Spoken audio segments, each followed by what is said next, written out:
The Unfiltered by Jade. Jade.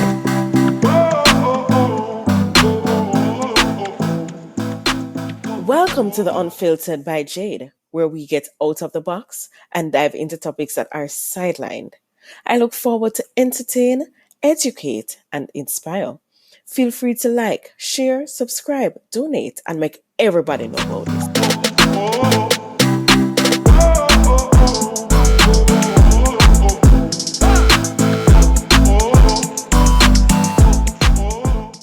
Beats by RB Records.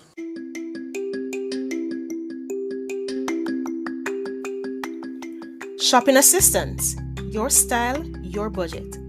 Our services include online and local shopping for individuals and businesses, personal shopping, purchasing of company and office supplies, importing and exporting small packages across Jamaica and worldwide, and helping you find unique gifts and items for all events and occasions. Contact us at 876-919-5195 or shoppingassistance2015@gmail.com.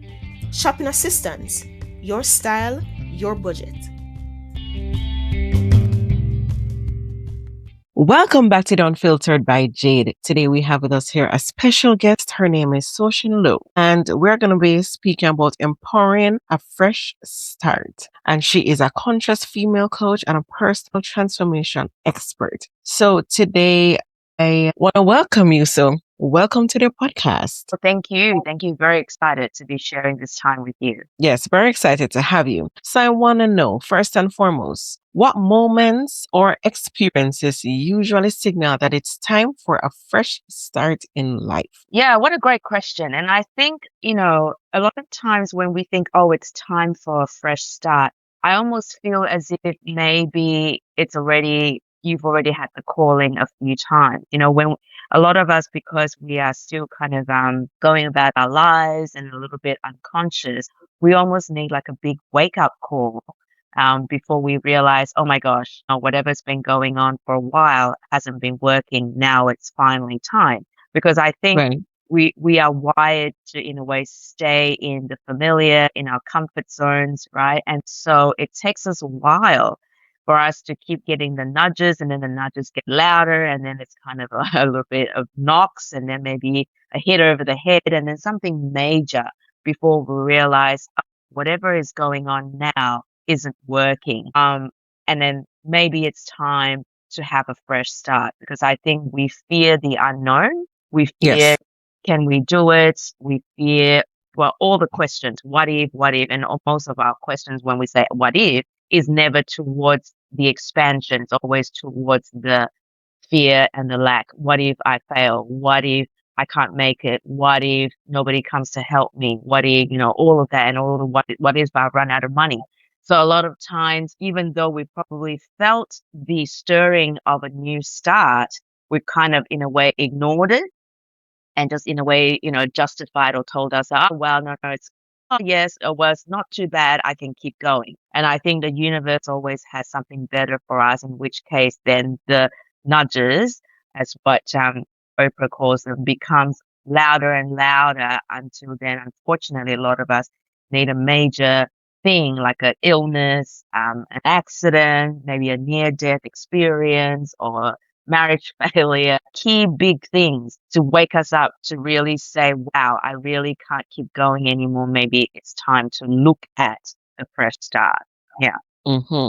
And for me, though, I'm a Christian. So in terms of a fresh start and aligning myself with it, I wait on God to show me, right? So I don't particularly believe in the universe, but I believe in God saying, okay, this is me telling you, Jade, that whatever this is that you have placed yourself in, that's not what I have for you.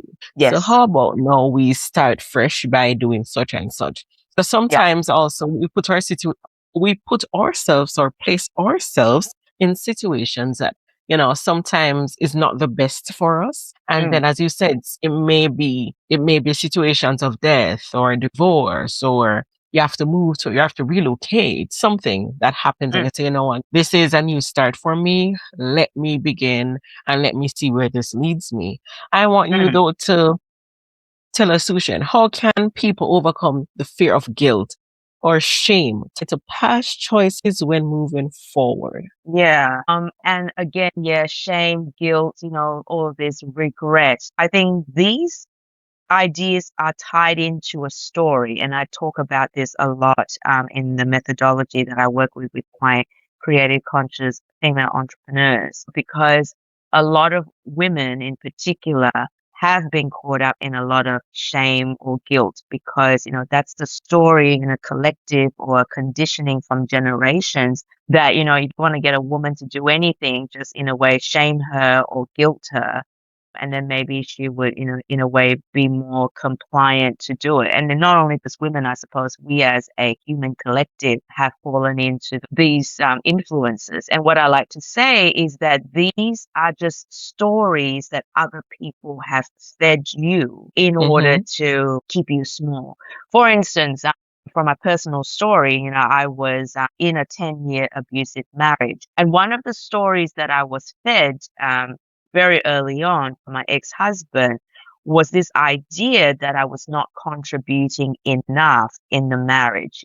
He always said that, I had to make more money. And always, when I questioned him about it, he would say, "Oh, you're a lovely person, but the only thing is you're not contributing enough." This was a story that was fed by him. And because I was somebody who had a wound to earn love and approval, I bought into the story. I believed him. And even though, the business mind of mine, when I look at the numbers and I look at in terms of how do we do business and how do we conduct ourselves in a marriage, I'm thinking, no, I am contributing. Maybe my revenue at the time may be less than his because when we first met, I was still building my business, but I was contributing in terms of caring for the house and, in a way, assisting him and supporting him in his company so that he could, in a way, with my help, we could, in a way, boost our joint income. But he never Right. saw it as that, and he never did say it as that because he wanted to keep me small and supplying him with the money. So constantly I was feeling guilty that even though when I achieved a major business goal, like I brought in more money, it was still not enough. So I felt guilty and I felt shame. And I want to share with your audiences that these are just stories that other people have fed you, and you Yes. have unconsciously or for whatever reason you have agreed to it. You've agreed to say, okay, I believe you. And then you continue, then you live by it. So I lived my 10 years with my ex-husband, ticking boxes and constantly trying to prove to him I am contributing. And obviously my revenue grew, and then that satisfied him because it's like, oh, great, she's bringing more money and more money. How can I keep telling her she's still not doing it so that I can have a share of everything that she's brought in? So I think when we want to move forward, it's very important to recognize, first of all, that where am I feeling fearful? Where am I feeling ashamed? And generally, of course, any negative feelings that you feel about yourself, regret, sadness, beating yourself up, anger, all of that indicates that, hang on, there is a story here that is at play. And it actually isn't mine to start off with. And if you recognize it wasn't yours, then in a way recognize also that then when has it become mine? Then are you able to release that story? Then obviously release it and rewrite to say, hey, I never wrote this story actually, and obviously in my case, I realized that, hey, I even had to speak to my accountant, and my accountant is showing me the numbers to say, no, you are.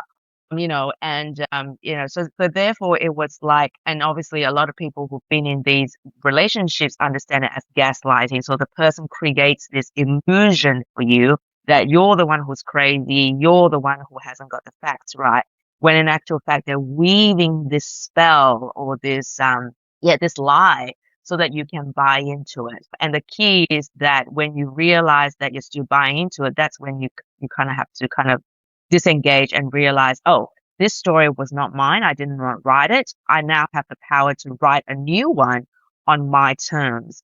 And that's how you're going to be able to break free from the shame, the fear, the guilt, and be able to move forward. Yeah. Love that. And I love the story that you also shared with it. So what I normally use, or what I use sometimes with some of my clients, is something called the borrowed voice, right? And it really speaks to our self-concept, because external and internal factors help to create our self-concept that we have. So for the Yes. borrowed voice, what I would say to them is that the borrowed voice, or what you're hearing, is really their inner critic. And it's actually not your own voice. So it's Yeah. someone that is saying something to you and you are echoing it, and you are saying that it's your truth, but it's not your truth. It's what someone told you and you believed into it. Yeah. So what it is that we do sometimes is just to say, you know what, let's see who told us this first.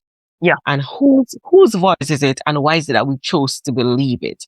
And then you work Exactly. from there to find out truth, or what is the truth, and what is something that we have heard before that is not true about us, that we have tended to bind to or to believe.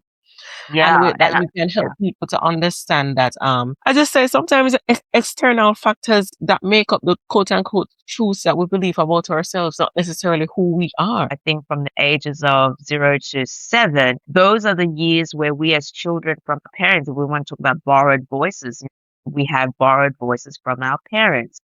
And, as children, because we haven't, cultivated the ability to filter information that we receive. So we were, in those years, very much just receiving, and soaking it up like a sponge. So I think from young, we already have that built into us, that there are these voices from external forces that we just accepted. We had no Yes. ability or knowledge to question it. It's just whatever we heard, we just soaked it up.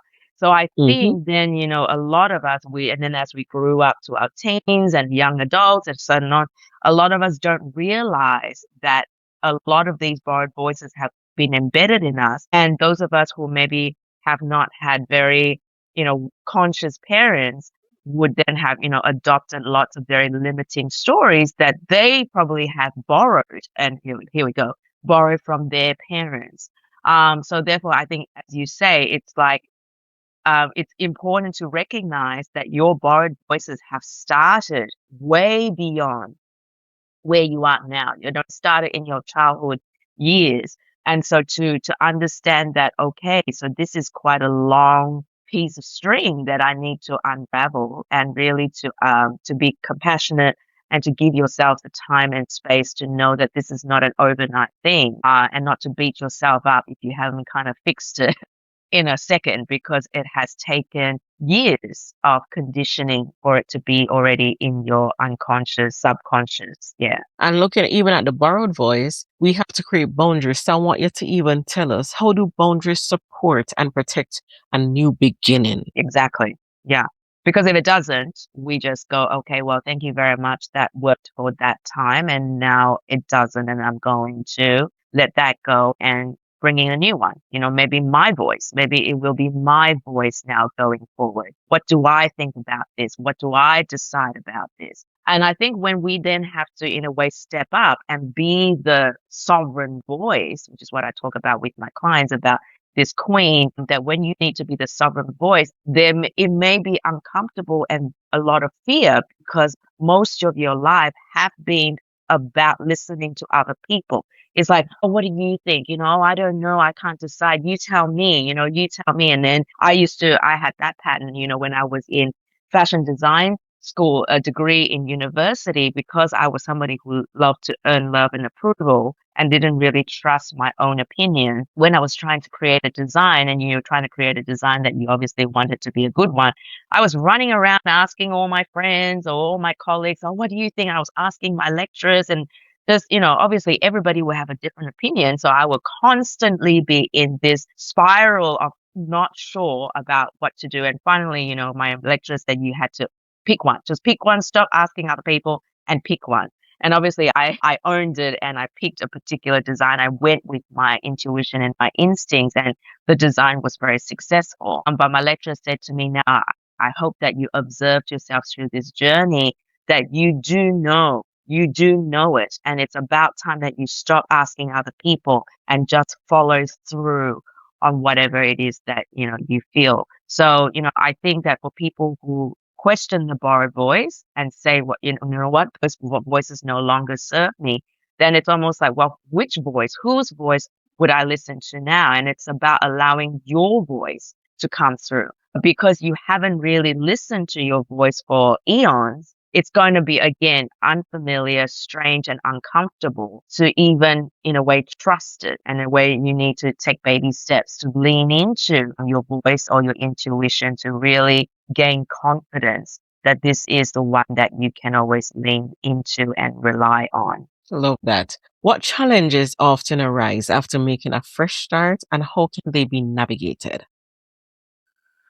Yeah, I think, when we make a fresh start, and this is, I can refer again to my personal experience, that when on the tail end of the 10 years, when all the pieces fell into place and I realized that, oh, it's actually not about the money, and oh, it's actually not even about me, because, for 10 years I've been ticking boxes and turning myself into a pretzel, hoping that when I finally tick that box, my husband would say, oh, yay, you are totally worthy and I love you and you're contributing enough in the marriage. Mm-hmm. But obviously that didn't happen. That didn't happen. And I realized, oh, this is never going to change. It doesn't Yep. matter how much money I bring in. In fact, it would just keep getting worse. So when I realized that, I decided, okay, I need to walk out. When I look ahead, I just see a big black hole. I see nothing. I see a big black hole. And then obviously, I would think, okay, I think I'm going to be homeless because I've got to walk out of this home, and I'm going to have no money because everything I've ever built is with him. I have to walk out. So when you make a fresh start, it's like you see nothing. And a lot of times people will go, okay, well, if there's a big black hole and I don't know where I'm going, maybe it's better to say, stay here. You know how they Mm-hmm. say, better the devil Mm-hmm. you know. And well, I'm somebody who is here to show you that 4 years on, I'm on the other end. And Mm-hmm. the moment I walked out, even though I did see darkness, like I said, but I actually said to myself, you know what? I'm prepared. If I'm going to be homeless, I'm not going to have money. This is going to be better than what I'm suffering now. So I think when you want to make a fresh start, you want to make sure that this fresh start is, no matter how vague it is, it's got to be better than what you're living in now.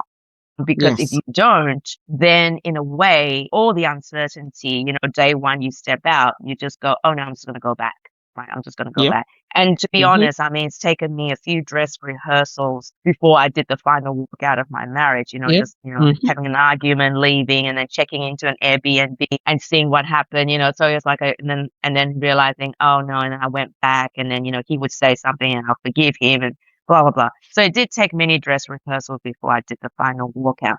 So this is to show you that unless the fresh start is really compelling, even though you don't know what it looks like, you don't know if you will be supported, if it's compelling enough, because why? The suffering that you're going through is just, you're just had enough. You're just not going to take one more day of it. That's when you go forward to the fresh start, the challenges will become, in a way, celebration of your freedom. Because to be Mm-hmm. honest, doesn't matter where you're at, challenges will keep coming. A lot of people think, wow, when I become a billionaire, I'll just be fine and I'll have no challenges and life will be sweet. But, if you worked with billionaires or, just listen to their stories, a lot of them actually get more stressed because now the money becomes a burden. Now they feel like their life is not their own, and they have so many people they have to be accountable to, and all of that. So it's like you really need to be conscious to say, no matter what, are you done with this suffering and this pain? Then when you go forward, then it will be like, wow, it's like every little challenge becomes, I'm experiencing this challenge because I am free. I've given myself the freedom from the suffering. And if you can Mm-hmm. do that, to see it as a freedom, when I walked out, I had to, in a way, go back to my parents, right? Because luckily Mm-hmm. I didn't have a home, but I had to go back to my parents. And luckily my parents were still healthy and of an age to be able to support me for the time being. Mm-hmm. So I had a safe house. So then I could do that. But then now, if I was going to wallow in the fact that, oh no, now I am going back to live with my parents and how shameful and my life has gone to muck because now I'm now dependent on my parents again, that could be a challenge. That's a story. That's a challenge that then says, oh no, I better go back to my husband because at least if I'm back with my husband, I can tell everybody I'm not living with my parents. You know what I mean? So I think every Mm-hmm. single step can be something that will make you turn around and go back to your pain if you haven't reconciled with the fact that your pain is big enough for you to cut it off out of your life. So when this Ooh, happened when I had my parents to support me, I embraced it as a support from the universe to say, thank God I don't need to be homeless. But I stayed with my parents for probably a few months. And very soon I realized, you know what? I cannot stay here forever. I actually need to go out on my own and find a place on my own and find out what it's like to live by myself for once in my life. Because, I lived with my parents up till about 30. And then when I got married, I lived with my husband for 10 years. So I never actually, and then, prior to that, I lived with my sister when we went out on our rebellion age and did our own thing. So it's like I've never actually lived on my own. So right. I took it as a celebration of my freedom that, yes, it's a challenge. I don't know what I'm going to be like when I'm living by myself. Would I be sad and depressed and feel lonely? What would I be like? Would I be a mess? I have no idea. But because I already really accepted and reconciled with the fact that the pain was non-negotiable, I just never going to go back to that. Then this step of being able to find a place on my own became an adventure. It became like a new beginning to explore, to say, wow, well, where would I want to live now that I get to choose where I'm going to live by myself? Where am I going to go? And, in fact, I actually picked a suburb that was well away from any other place I've lived in my life in Sydney here in Australia, and just made it so that it was a fresh start. It was a new environment, new people, Lovely. some place I've never been to. So I think, to navigate the challenges, you want to be able to see it as a celebration of your freedom, your expansion. Then can you, in a way, be able to take it on better and not become triggered and run back home again, so to speak, I love that. And I love that you spoke about being humble. It's really being humble. And Mm, when it is that you're starting from, and the thing is, it's a new beginning, but I always say to people, including myself, it's not starting from the beginning, it's starting from experience, right? yeah, I love that. Yes, yeah. Right. Because now that we have had experience, we're going to do this afresh. So it's not that we're starting from knowing nothing. We know Mm, something now. We yeah, have experience that we probably never had prior to. So we're starting yes, from experience, and that makes it a whole different, it makes the perspective that we look on it differently.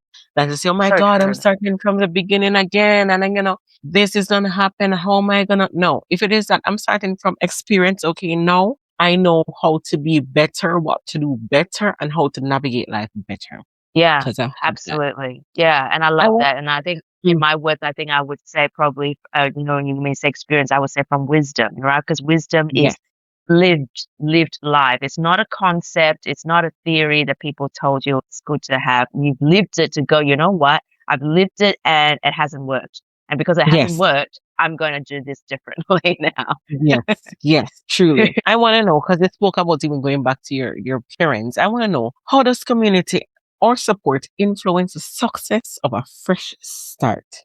Yeah, no, what a great question.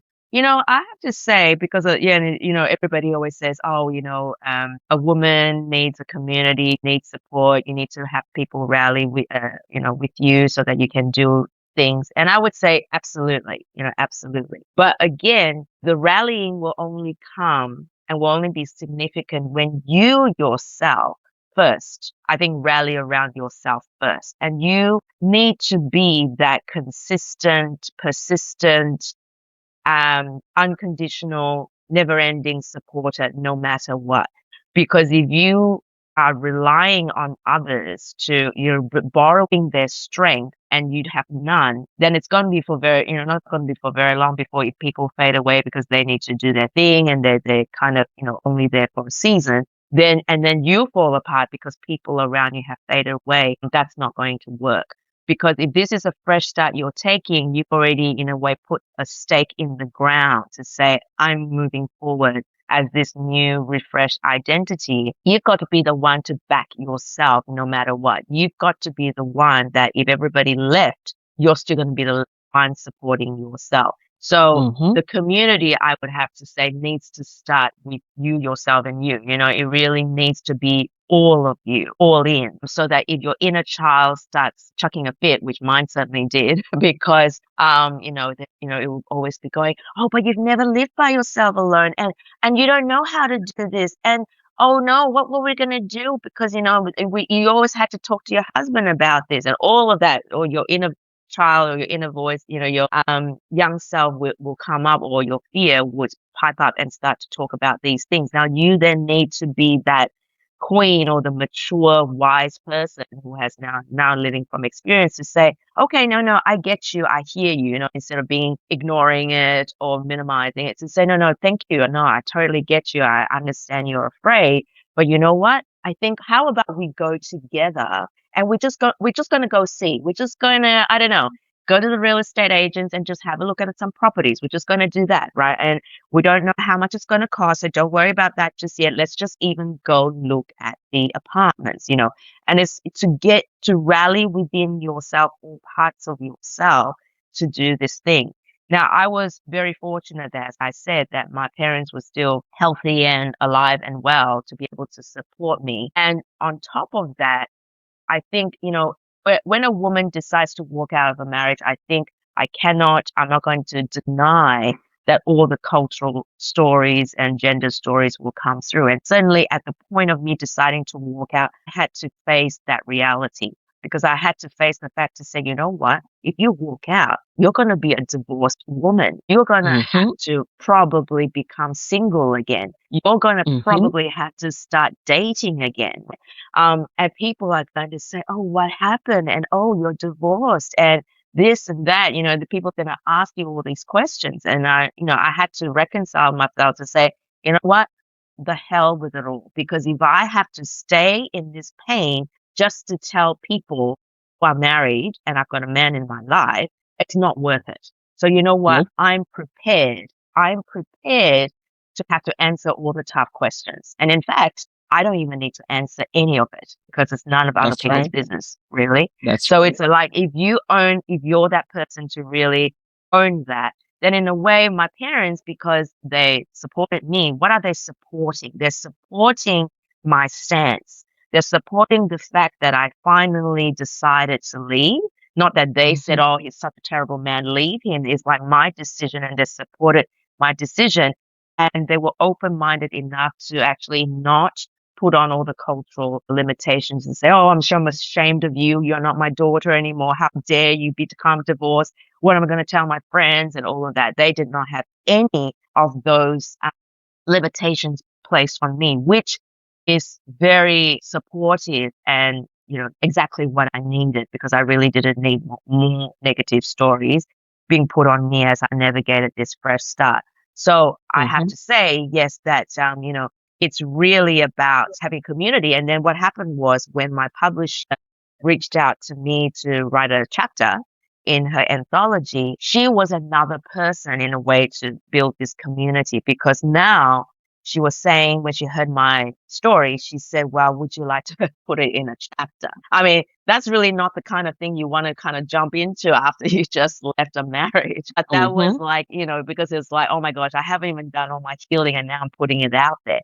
But that was a really great exercise. And, I really thank my publisher, because it was like a catalyst for me to stop crying and stop being sad, and to say, well, what is the lesson? Why did I go through this 10 years? There must be for some greater purpose.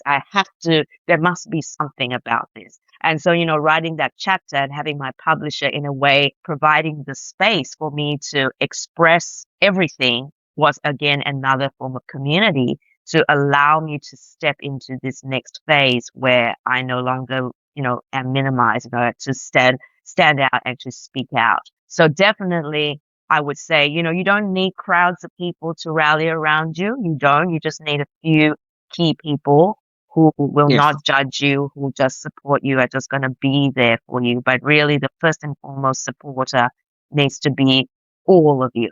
Your inner child, your masculine side, your feminine side, they all need to rally within you, because you'll have to be the one to be walking this journey all the Yes. way. So, Yes. yeah. So when you And take that stance, then people around you will know, if they love you, what stance they're going to support you on. And obviously, those who are maybe not approving of your stance would fall away. And that really helps too, because when you're trying to make a fresh start, you don't want to be running around trying to convince everybody why what you've done is okay. You don't want to be justifying yourself to people. If they don't get it, that's fine. They don't get it. You don't need to waste your energy running around trying to make sure everybody, thinks that you're still a good person. Let them think what they think. And those who love you and support you, once you've established where you are, will just come out of the woodwork and rally around you. love it. When you know that you are worthy, it doesn't matter what anybody else says. Yes, You move in that direction where you know you're supposed to be. exactly.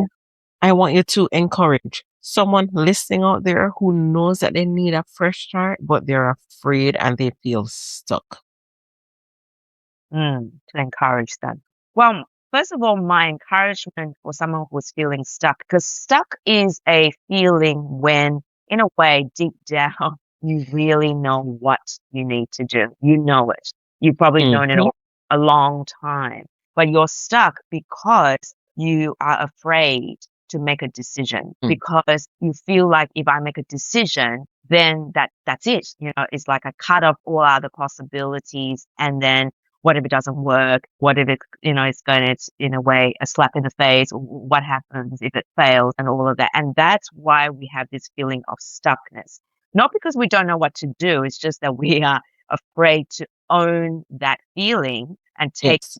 take action, and because we don't know how it would turn out. And what I would say is that, well, it's a mystery how it would turn out. Nobody knows how it would turn out. The fact is that if you already know it, just take a step, right? Just take a step. And, we've heard this often from other spiritual teachers, that the path will be revealed as you take the step.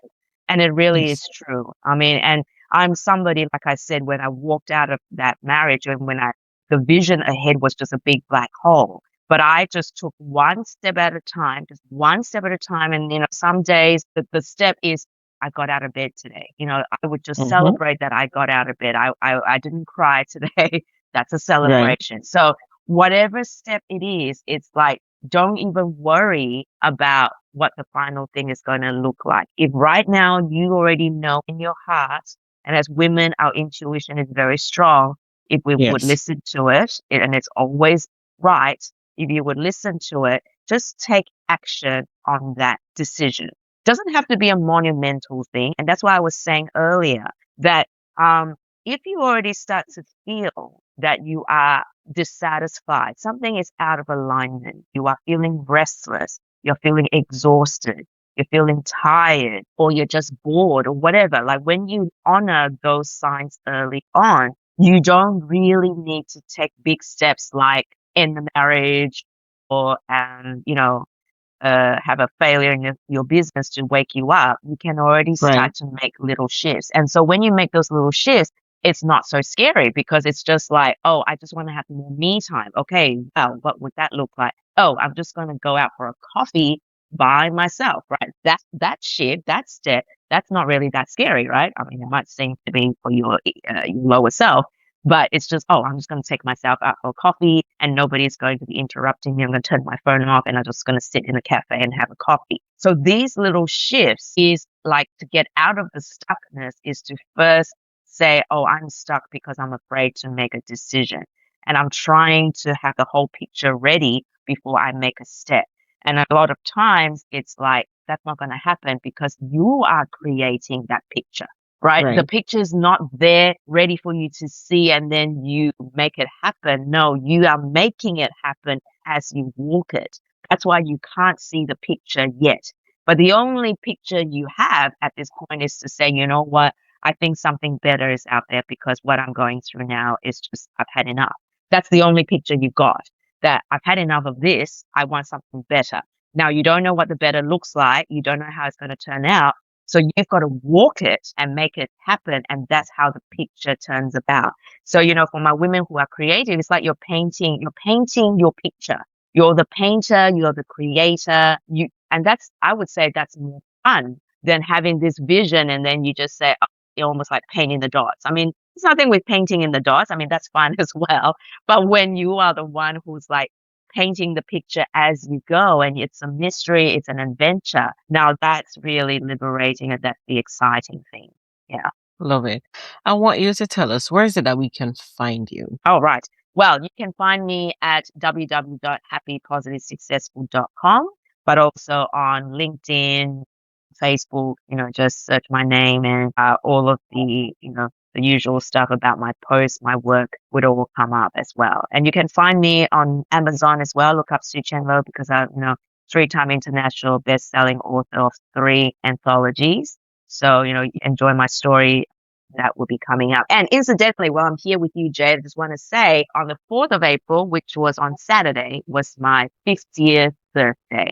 Woo! Yeah, thank you. I know, a 50, the big 50. And and I received the calling that it's time to write my solo book. So, what a gift, what a gift. And I think, me speaking to you today is just, just in a way, a step of just really grounding that reality. And the title of that book is From Servant Girl to Sovereign Queen. And it's about rewrite your story, transform your business, and lead the world. So, I think very much about what I've spoken today is all embedded in all of that. Because, I've certainly been a servant girl, and it shows the process of how I've risen and become the queen and created my business and my life as a result. So, what I've shared with you today is pretty much what I will be writing in the book as well, but obviously in deeper levels. But there you go. So there you go.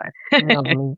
And congratulations on that, for being able to decide that it's time to tell your story, because people can benefit and will benefit from it. So congratulations and happy belated birthday, and everything in one. Things are happening for you. Things are happening for me. Thank you so much, Jade. No problem. And I want to say thank you so much to my listeners on the Unfiltered by Jade. And we'll be back next week, Tuesday. Thank you. Bam, bam, bam, bam, bam, bam, bam, bam, bam, bam, bam, bam,